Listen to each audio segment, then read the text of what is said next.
You're listening to Heritage Radio Network.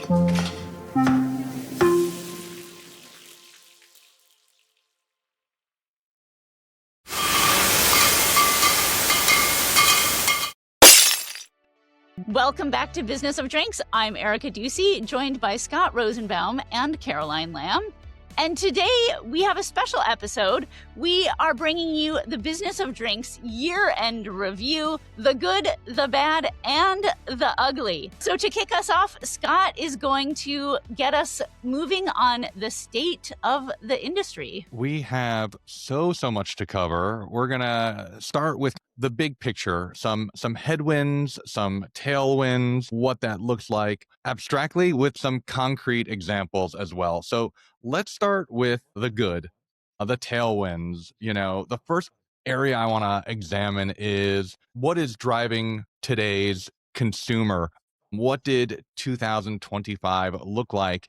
And we see a lot of excitement first around, no surprise, the area of wellness, moderation, and functional. We've seen a lot of these better for you and functional beverages dominate headlines. This was a big factor in the growth of the beverage industry of this past year. When we look at data, the functional drinks market is forecasted to grow at a CAGR of 10.4% between 2024 and 2029. That is much faster than, say, beverage alcohol. When we look just to the past, since 2020, it's had 54% growth, and it is sizable. It is over $9 billion in sales, this functional area.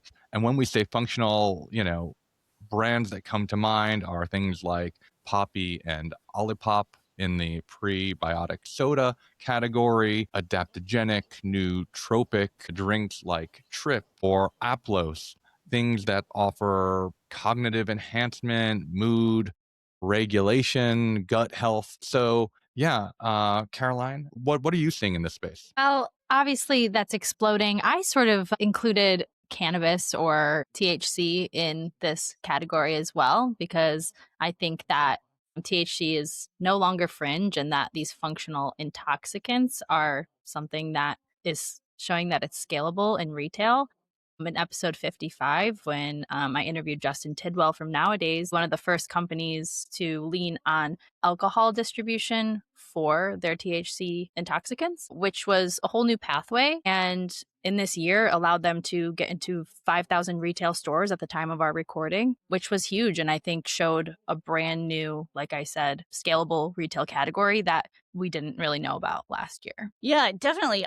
I also would put THC in this category. I mean, I think we had some great episodes from the Heirloom episode. This is a company that went from really a bold idea on a 5th generation apple orchard to the #1 cannabis brand in the New York State for these THC infused low dose beverages. So they move right now about 250,000 cases annually. They're doing about $50 million in sales. And that, to me, is just indicative of the kind of energy and excitement around this category that we are seeing from consumers. So I think functional is sort of broadly defined here. And then, I also see just so much energy around really more classic sort of functional beverages. In episode 83, we talked with Scout Brisson of Duecy. She had a lot of interesting insights about how the messaging around flavor and around creating occasions and rituals for their drinks was really helping to move volume. We also saw that with Aplos and David Fudge on episode 93, that he has found that leaning into these effect-based drinks, meaning their products are called Ease for relaxation and Arise for social energy, that these types of occasions and married with functional benefits, that is the type of messaging that's really resonating with consumers and helping those brands both grow in the double digits. When you said excitement, it really struck me because there is such an excitement around this category. And in stores, I see the real estate that has been traditionally taken up by Just Bev Elk having some of the most interesting displays for functional or THC based beverages. And that does get the excitement going, as well as a lot of these brands, they had to really prove themselves more than normal. And they've created some of the most interesting social media content and advertisements that I think in like 25 years, people might look back on nostalgically like we do for the golden era of beer ads or whatever. Absolutely. And we, of course, have what I'd call the original function of any beverage. Hydration is certainly a spotlight, and this is hydration beyond what we could call simply water. We see consumers are looking for the added benefit of something extra, and that might be protein fortification. Erica and I had a conversation with Brian Roth in an earlier episode. Yeah, one of the first episodes of the year when he was really predicting what was going to be happening in this current year, targeted hydration came up, and it was in relation to a sleep study that he was reading about how Americans are getting more sleep than we have in a long time, 10, 20, 30 years. Not only are we sleeping, but we are obsessed with tracking our sleep and tracking the quality of that sleep. And so, how that relates to targeted hydration or protein fortification is like we are not going to waste a sip of liquid entering our body, right? It can't just be water, it needs to be fortified or enhanced in some way. And I think that this, in my opinion, goes along with a trend that I'm seeing online a ton lately, which is people trying to break free from wasting their time. And a lot of that has to do with social media, but also I'm not going to waste my time. I'm not going to waste my money or calorie intake, basically, or whatever it is on something that isn't serving my higher purpose, right? I'm not going to get 8 hours of sleep if it's crappy sleep. I'm going to get 6 hours of really good sleep. So I'm not going to drink 24 ounces of liquid of just water. I'm going to drink 12 of enhanced water. And now, a word from our sponsor. You can't scale a brand without strategy, and Intercontinental Beverage Capital brings decades of it. Their partners have led some of the biggest names in the industry: Coca-Cola, Red Bull, Coors, Snapple, and now they're helping emerging founders build toward that same level of success. Just one great example, working alongside a founding team, they developed a full commercialization strategy that supported a multi-state rollout for a functional beverage, which was delivered on time and under budget. From brand strategy and packaging to retail, e-commerce, and financial planning, Intercontinental Beverage Capital builds the foundation for real growth. To learn more and set up a free consultation, visit inbevcapital.com. That's INBEV capital.com. And now back to the show. So we're definitely seeing this play out in real time with the product Lemon Perfect. That was episode 88 with Yanni Hufnagel. And that product was perfectly timed when it came out a couple years ago. It's really picking up on a lot of rituals and habits that people were already doing. They were cutting up lemons in the morning and putting them into water, but that was messy and inconvenient. And he was an NCAA coach, the nutritionists on the team, and they were telling both Yanni and the players that they should be drinking this organic lemon water in the morning.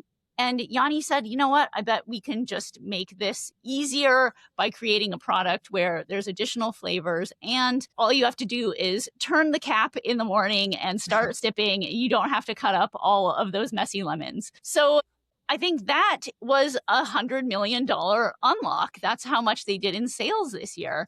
And that sort of unlock of saying, how is it that I can jump into people's daily rituals or practices is where real momentum can come for a company. That's where real scale can unlock. Yeah. And what you're sharing resonates because by now some listeners are probably thinking, but what about alcohol? What about wine and beer? And here, while there isn't, I'd say, a general positive trend, we can point to, we've seen so many bright pockets in the conversations with founders we've had, right?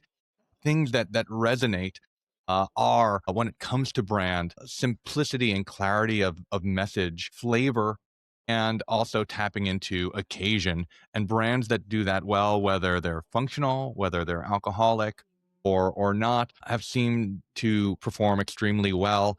I'm reminded of my conversation with the CMO of Garage Beer. And right, the premise there is it's beer flavored beer. They have 2 SKUs and they have agile marketing that taps into the conversation of the moment that really resonates with an audience. And here on the surface, it would look like a traditional beer brand, but how they are doing what they are doing is really, really resonating in a category that has otherwise kind of been shell shocked by a number of headwinds. Yeah, definitely. Beer is having its challenges and wine too. I think this fall, the most question that I got over and over again is wine really in trouble? And I would say my answer continue to be the same. There are real headwinds for wine and challenges. There's generational challenges, which we can get into. There's oversupply. There's a range of challenges. But there are several wine categories that are outperforming and proving that consumer demand exists, but it is shifting. So I think in terms of traditional wine, what we're seeing is that white wines really are the strongest growth engine right now. White blends were up 15% this year. Other whites, meaning not Chardonnay, not Sauvignon Blanc, those were up 2.5%. And those far outpaced the decline in other whites that were just slightly down, or reds, which as a group were all down, some of them double digits.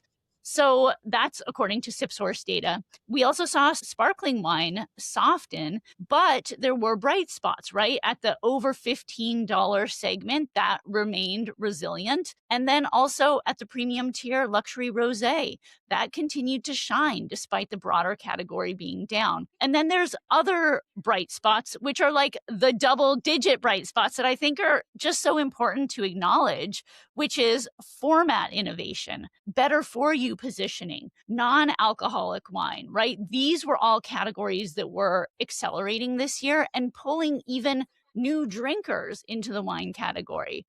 Just a couple examples from our episodes. Une Femme, which was one of the fastest scaling canned sparkling brands, they have just shipped 300,000 cases this year and grew 77% thanks to new SKUs that they introduced, as well as national hotel and entertainment placements. And then in premium NA wine, French Bloom has really become a global force over the past year, producing 500,000 bottles and on track to finish out the year doubling its sales from 2024. So better for you brands are also reshaping the shelf. You know, we saw Aveline grow nearly 50% to over $33 million a year in tracked retail channels. And they're leaning into organic sourcing, transparent labeling, and broad retail distribution. So I think, to me, these bright spots, they're really pointing to where consumer demand is moving. We're moving towards convenience, towards clarity, towards occasion fit, and lifestyle alignment. So my message over and over has been, wine is not broken. Wine is evolving. And the brands that I see winning, especially the brands that are up double digits, those are the ones that are leaning into these different growth pockets and aligning their formats, styles, and values with how people are actually drinking right now. Absolutely. While a lot of legacy wine brands and varietals struggled this year, the brands that broke the rules of fine wine are the ones that are growing.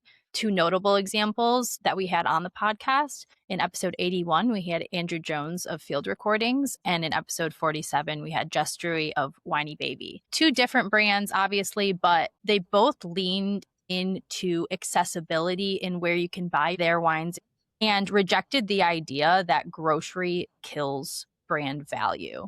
Jess specifically had a vision for her brand as the on-ramp for new to wine drinkers. She does make that known as specifically Gen Z, but it really can be anybody. And she saw that outside of these coastal bubbles, there was a huge gap in what was on the grocery store wine shelf and how that appealed to young people living all over America. So she had a strong vision from the beginning that she wanted her brand to be in the chain retailers that exist throughout the country. And when we interviewed her at the beginning of the year, she was on the cusp of that rapid expansion and probably already working on the deal with Gallo that happened later this year. And then Andrew Jones of Field Recordings, that's not a new brand. That's a brand that's about 20 years into its lifetime. And they're located in California, but not necessarily one of the biggest regions. It's Central Coast is still kind of misunderstood, up and coming region.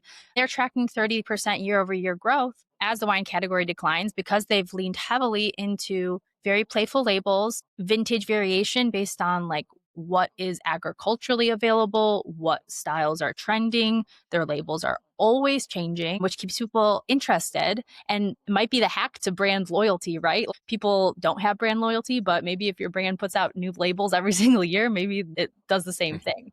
But the varietal name is not what sells these wines. A lot of the wines are named for the occasion that they should be enjoyed in. So I saw that as a major driver of their growth. Their wines are available in big box stores like Whole Foods and Trader Joe's. They're available in indie wine shops. They're available in really great restaurants. They're available in mom and pop restaurants. So Andrew was very clear when he was on about no account is a bad account and I will sell my wine anywhere. And that has worked for him. I think that people are rejecting the stuffiness of wine. And I think the idea that like that wine is sold insert blank is falling out of really mattering to people who drink wine. Indeed. And we're seeing that change, right, be embraced by younger consumers. There's been a narrative over the course of the past year around this idea that younger generations are, particularly Gen Z, right, is the reason for a major headwind in the bev alc space. But that narrative is, I'd say, starting to change. The data is painting a far more nuanced picture than we even imagined earlier in the year. According to IWSR's data, weekly alcohol consumption in the US has barely shifted in decades, hovering between 10 and 12 drinks per adult since the 1970s. And it's only about, down one drink per week since 2021. So it is down, but not entirely. And to give a little more of the nuance there within that stability, Gen Z's participation is actually growing. And I know, Erica, you have some data around this. Yeah. I mean, a recent IWSR survey showed that 70% of Gen Zs who are LDA plus in the United States, that they reported drinking alcohol in the past 6 months, which now is bringing them in line with older generations. So in short, Gen Z is drinking, but they're drinking differently. And our founder conversations on Business of Drinks, they really reinforce this shift. On the one hand, we have Beatbox, which is now being acquired by AB InBev, and that success of that brand shows that Gen Z is leaning hard into fun, flavorful, single-serve formats.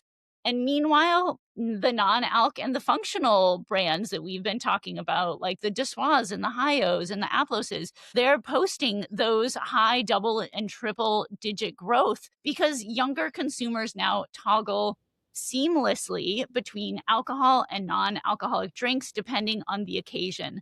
And, in all of our data, and even in the national survey that Business of Drinks did, we really saw that 3 purchase drivers, rose to the top for these younger audiences. They're looking for flavor, availability, and value. And this is an occasion-led generation. So if wine, spirits, or beer does not fit that exact moment, they'll pick something else.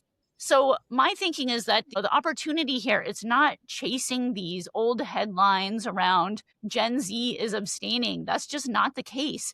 But it really is about changing the conversation, changing the product array that's available to show up in the moments that Gen Z actually lives in. Absolutely. The last thing I think worth touching on, because it's very much the reality of a lot of folks on the ground, is tariffs as a headwind.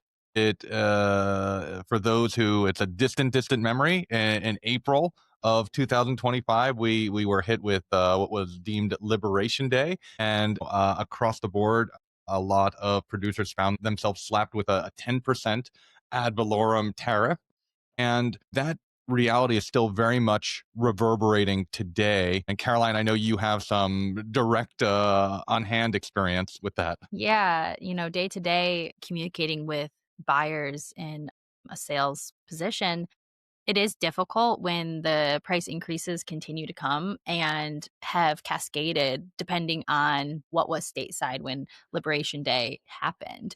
So these things are still happening where last week you were buying a wine and this week it is a different price. And it's not because the vintage changed, it's because of when that wine came over the pond. And that's a really difficult conversation to have with even the most seasoned buyers who understand fully what is happening. It's still a really tough pill to swallow when a lot of people are already burnt out and stressed and their wine budget continues to shrink. And now you're telling them that, well, maybe you can't offer such a wide variety, if maybe they can't afford that wine anymore. And there's not so much that really anyone can do about it. That is a really real headwind. I will say that because I am a little bit toxically optimistic, that the tailwind of that is that, a lot of domestic wineries have seen price decreases this year. That could drive a trend coming into the new year. If the economic pressures continue, that could cause people to choose the domestic more frequently. And now, a word from our sponsor. Listen, if you're launching or growing an alcohol brand, the first half of the year is when importers and distributors are making moves, which means right now is the time to get started in communicating with them. Yeah, Swig Partners helps brands like yours grow faster and smarter and find the right distribution partners. The team has decades of relationships and is ready to help you succeed. Right now, our listeners get an exclusive Q4 discount when you sign up before the end of 2025. Mention Business of Drinks and you'll get $300 off your service fee. So start out the year strong by getting ahead of 2026 goals. Visit swigpartners.com/business of drinks. That's swigpartners.com/business of drinks. Absolutely. So obviously we can't touch on everything, but that's a summation of some of what we saw in 2025 when it comes to tailwinds, headwinds. I want to take a brief moment to pat ourselves on the back. And when it comes to M&A and investments, we are, as a team, collectively very good at, I'm going to say, calling it. And here, I just want to point out that over the few years the podcast has existed, we've interviewed a number of founders and brands. And this year, no less than half a dozen either were acquired or invested in. And here, Caroline, you already mentioned Whiny Baby being acquired by Gallo. Also interviewed was Beatbox, who AB InBev acquired for almost $500 million. And earlier this year, brands like Aplos, Hio, Recess all received investments. Next up, I want to chat with you both around some of what we saw when it comes to the culture advancements in flavors and trends. What were some of what you all experienced on the ground in your glass outside of the brand, right? When you're in a cocktail bar or wine bar, I know that I saw a lot of what was predicted, kind of that savory, umami-led cocktail, dirty martinis, pickled drinks, bone broth, literally in my refrigerator, but also in cocktails. Caroline, what was some of your experience? The pickle trend, I think, is here to stay for a minute. I've been following a snack brand called Hot Girl Pickles, which has driven its success by really targeting Gen Z consumers through highly relatable social media savvy brand identity that aligns with this hot girl culture. And take it or leave it, but the hot girl culture aligns with very trendy, health conscious people. So this aspirational lifestyle, pickles are the snack. So how is this translating in our drinks? I think we will see, like you said, the dirtiest martinis or the briniest everything. I see that coming through, as well as the savory and umami surge. Kombu is something that played a major role in a lot of these Epicurean wine alternatives that we've been seeing, one of which who was on the podcast on episode 51, Aaron Trotman from Non. That's an Australian brand that makes their, again, wine alternative, I think is the name that they use for it. And kombu plays a major role in adding that earthiness that is really hard to replace about wine into their flavors. Actually their whole product line is really all the trending flavors. I don't know. I think they were a little ahead of the curve on that. They have the salted raspberry and chamomile, and they have these complex drinks, and if it's the occasion that they are trying to meet, which is being on a dinner table for when you're trying to moderate, the wine alternatives are packaged in glass. They're meant to be served in nice glassware, and they really cemented their brand identity by proving their credibility really early on with really respected sommeliers and in the best restaurants in the world before taking it to greater distribution this year through Southern Glazer. So anyway, all those flavors, I think looking at a brand that has to, again, really compete hard, they were on the nose. Just last month when I was in New York City, I went to Schmuck, which was one of the most highly anticipated bar openings in New York in a while, I think. And it's from a team that's been really shaping cocktail culture internationally for almost a decade. So basically, all the time I've been drinking cocktails, they've been on my radar. So I was very excited to go there. And one of the most popular drinks that I know they've had through their pop-up era and now in their brick and mortar is this strawberry and Parmesan drink. I think the name has changed a few times, but those are the dominating flavors. There's a basil leaf on top for a little aromatic lift, but I saw so many of these around the bar. My sister ordered one, so of course I had a sip of it. And I actually had a funny little interaction with the woman across from me who had ordered the signature Paloma, let's say, first. And she didn't like it. So she ordered that next. And I think that the version they are making right now is made with Pisco. And she loved it. And I was sitting there thinking, that's so funny. Like, you don't like a Paloma, but you like a Parmesan drink. So I think that umami and savory is super mainstream now. Definitely. I saw that everywhere from Boston to San Francisco to New York this year. I think the cocktail of the year, from my perspective, would be a clarified tomato, essentially like pizza martini. Or I saw it sometimes called the margarita pizza, or other names that kind of just referenced, like the blending of mozzarella, tomato, and basil in different iterations.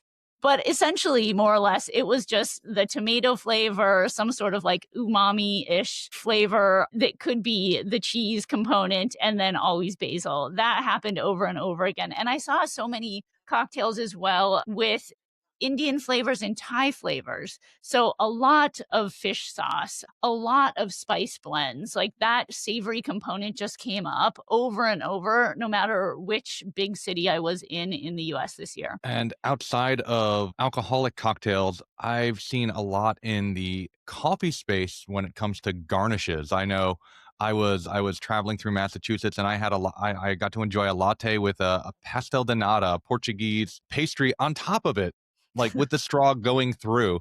And long gone are the days where that is relegated strictly to, absurd Bloody Marys that might have a piece of bacon and a shrimp as the garnish. We are now seeing kind of garnishes on all manner of drink, and there seems to be more of an understanding or singularity when it comes to this combination of food and drink, right? Not having their own distinct spaces.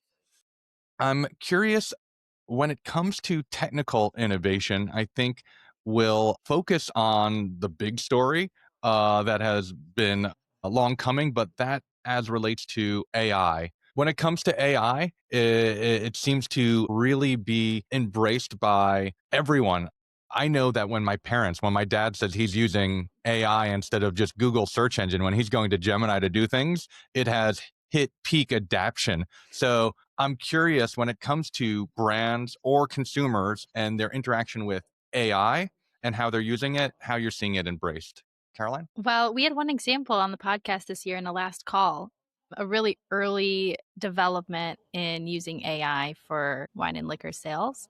So Alexis Beechin from Ola Sol and Agave Wine came on and told us how her small team was using AI to qualify leads before her sales team ever walked into an account to put liquid to lips. And she was using these off-the-shelf tools for her digital marketing as well. And that helped her grow an email list with a 51% open rate and also a 10% meeting conversion. So this was a real path for growth in her case as a really early stage drinks founder. So that was an interesting story. I also think in the age of AI that we're living in, it is at a sort of divisive point as well, where I think that AI adoption or the choice not to use it and reverting to these very maybe slower ways of creating your marketing or more touchy-feely will be a way to differentiate yourself in the AI age. I don't think that that will go mainstream, but I think that that's something that will be a reflection of values as AI grows. Definitely. And I saw a lot of brands starting to use AI generated images on their social media accounts this year. So I will applaud that brands are trying new things. I think that that is important and the technology will just keep getting better and better. But the quality output at this time continues to be uneven, let's say. Sometimes it's nailed, but other times you can tell this is like not a real image, or it just feels still sort of, weirdly, eerily sort of strange. And when you look at those images and you feel a little odd or unsettled, that's not the brand association that you probably want consumers to have. So I think a little bit of vetting and looking at the images with multiple people on the team probably is advised instead of just having people throw up images on their own. Absolutely. To wrap things up, I think it'd be fun to go over some what we could call superlatives, biggest, best, most things we've seen that kind of sum up the year in a fun way. So I'll throw one out and maybe someone can speak to what they've seen or heard or feel might relate to this. So I'm curious if biggest kind of vibe, brand vibe, feeling, energy of the year, any ideas there, thoughts? I think from my perspective, it's the modern nostalgia play from Olipop. And Olipop has done such a fantastic job of really marrying the science of gut health, which I have to say that was the most surprising interview of the year that I did with Ben Goodwin,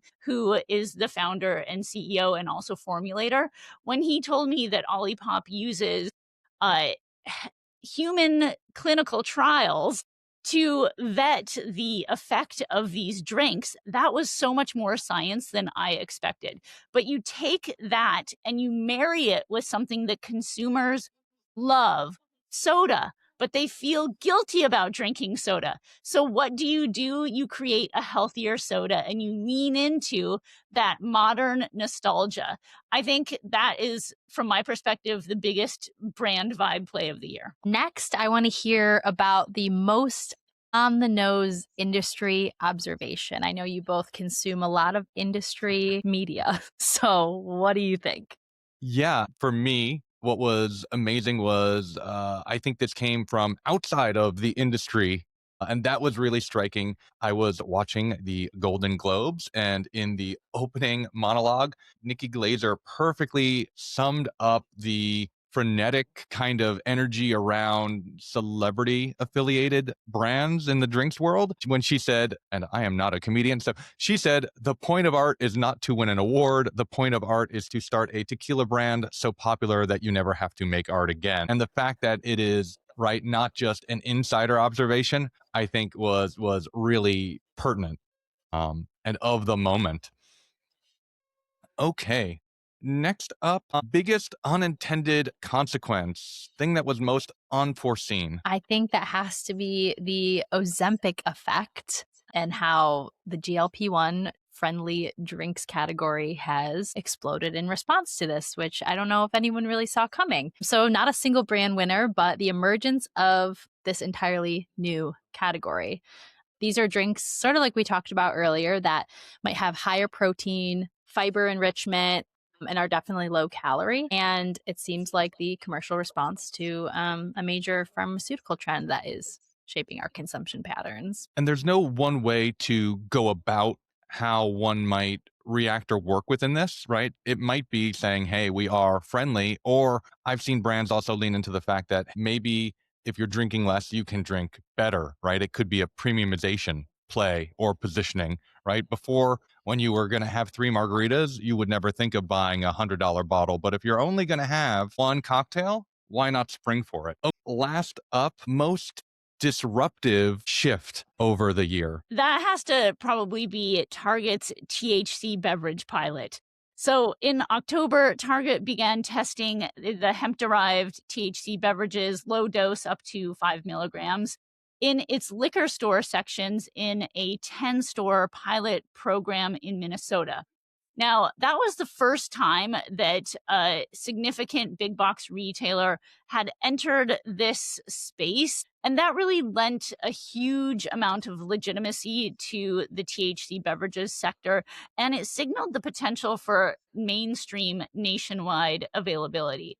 Now, the challenge that the sector is facing is with the revisions of the Farm Bill. And right now, essentially, all of the companies in the THC space are banding together and really trying to understand how to present a distribution framework that is going to prevent these products from being illegal a year from now. So that is the challenge that the industry is facing. But what we saw from Target's example, and also from from convenience store operators like Circle K that have already gotten into the space, is that consumer demand is there. So, putting the genie back in the bottle, I think, is going to be tough here.